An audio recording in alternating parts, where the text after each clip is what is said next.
Okay, I wonder if we could just go back through now and look at potential obstacles. Some of them kind of cropped up there. What Paul was saying about the time taking longer than he thought.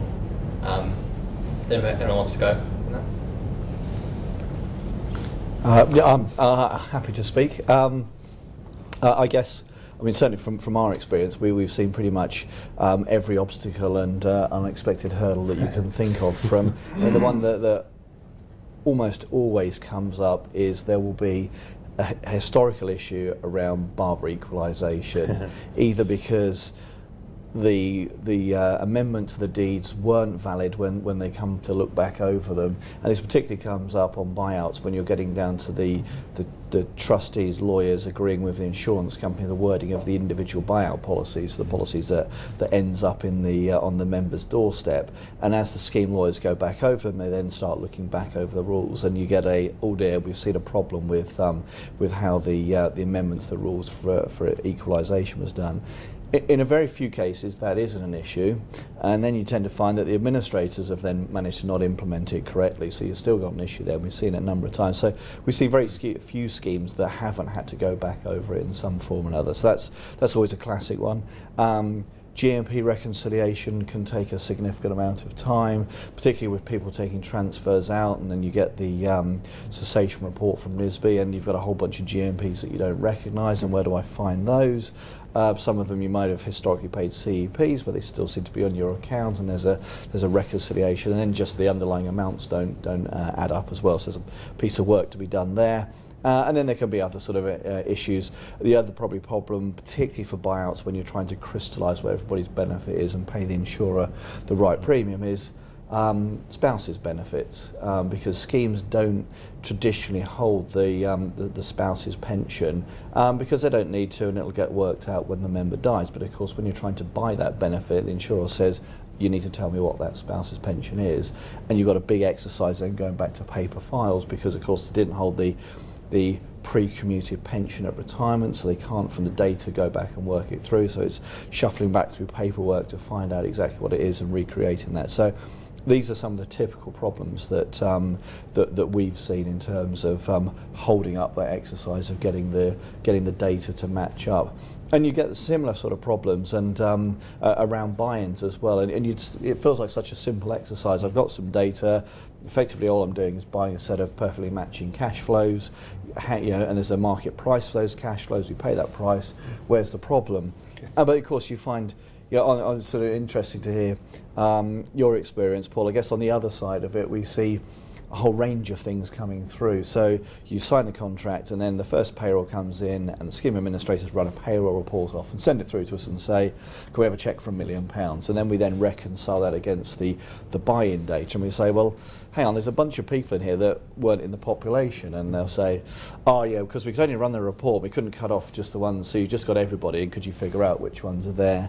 And then there'll be some other benefits and that they haven't insured. And other issues can be typically where they've perhaps historically insured some small annuities with an insurer perhaps back in the 80s or 90s, which then need to be netted off of what they've insured of us. But again, that's quite complicated, the administrator, so they just ask the whole thing, and then you go through and try and pick out the differences.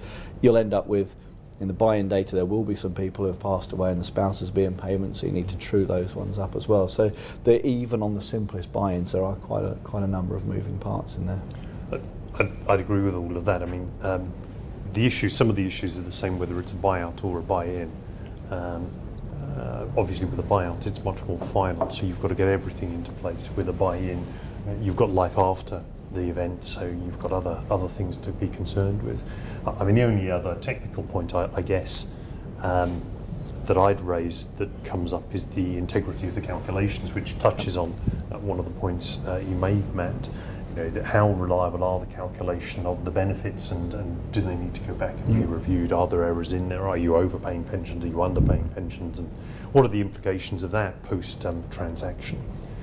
From a governance perspective, the key obstacle to this is actually the agility of the trustees, the ability of the trustees to get themselves into a place where they can make a decision in a timely way. And it was interesting with Paul's experience, he was being told by an insurer, others aren't moving as quickly. You do need to have an infrastructure around the trustee board that allows them to make timely decisions in time to actually carry out the transaction.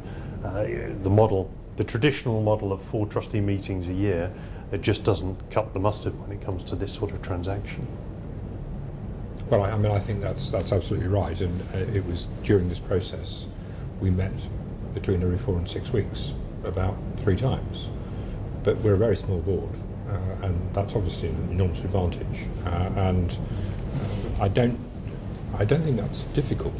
If once you've, I suppose I find it surprising if you make a decision at an early meeting, at the first meeting, to say this is the road we're going to go down, and if you're properly advised, you should be told, well, you'll need to move along then. How are you going to deal with this? So I think there's given that trustees are not as well clued as their professional advisors, I think there's maybe a lesson for professional advisors here to tell trustees this route is achievable, but you will have to do, as we've just heard, make sure that you meet more frequently. Dominic, do you want to comment on some of those obstacles? Well, we're probably painting a picture that might put people off purchasing a bulk annuity altogether, which is probably unfair. And I think all the things we've listed are common problems that we know about. So historic annuities, guaranteed minimum pensions, they need to do some at least sample checking of the underlying benefit calculations. And I think there's a difference between a scheme that knows it's going to buy out at some point in the future and can set up planning to do as much of the data cleansing as possible pre-transaction with time on its side, and one where the buyout suddenly becomes affordable or happens because of a corporate transaction, and suddenly you've got to try and pick up all of that data cleansing work, possibly with the employer contacts changing and less easy access to some of the information than you had before.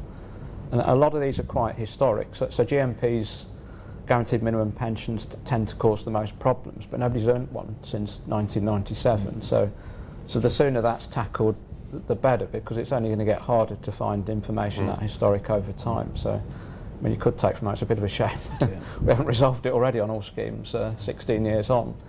But most of these things you can tackle beforehand if you know in advance you're heading for a buyout. The exception has been guaranteed minimum pensions, where the revenue, HM Revenue and Customs, hasn't been particularly well set up for services to ongoing schemes to check records thoroughly in advance. But they're making changes there as well, so that schemes, given they're increasingly close to accrual, could, they obviously have other priorities, could get onto some of these data cleansing tasks earlier. I think one thing that worries us, because all of this points to schemes are closed, that the regulator's pushing ongoing schemes to cleanse data anyway, that the basic levels of data cleansing that schemes have typically been done so far could be extended outwards to some of the things that we're talking about. So you could have cleaner schemes that are readier for transactions and much shorter wind-up periods in future, and I think that's what we all expect.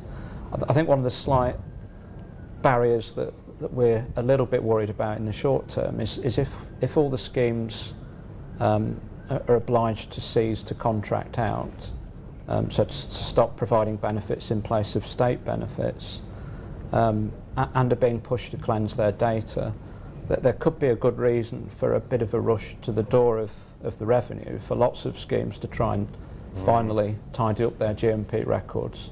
It obviously assumes the schemes aren't busy doing other pressing things, which in many cases will be quite likely. But is the revenue resources set up for a lot of schemes ceasing to contract out and trying to sort their GMP records out at the same time, possibly in a few years? I suspect not. Yes. There was a similar instance about 10 years or so ago when contracting out ended, and I think they had a 2-year backlog. Yes.